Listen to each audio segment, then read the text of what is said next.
कंधार तहसीलच्या लाठी खुर्द येथे शासकीय नियमांना हरताळ 500 ब्रास रॉयल्टीच्या नावाखाली 50,000 ब्रास मुरुमाचा अवैध उपसा.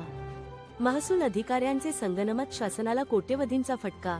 कंधार तालुक्यातील लाठी खुर्द येथील गट क्रमांक 61 येथे महसूल विभागाच्या वरिष्ठ आणि कनिष्ठ तहसीलदार, मंडळ अधिकारी व तलाठी अधिकाऱ्यांच्या संगनमताने अवैध मुरुम उत्खननाचा मोठा गैरप्रकार उघडकीस आला आहे.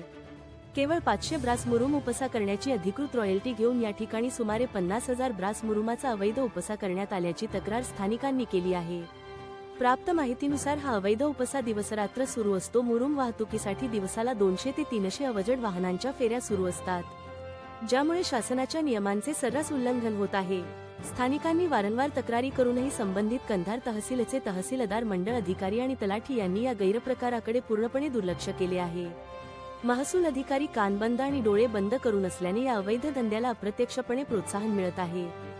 मुरुम उत्खननाच्या या मोठ्या घोटाळ्यामुळे राज्याच्या तिजोरीतील कोट्यवधी रुपयांचा महसूल बुडाला असून दोषी महसूल अधिकाऱ्यांवर त्वरित कठोर कारवाई करण्याची मागणी जोर धरू लागली आहे.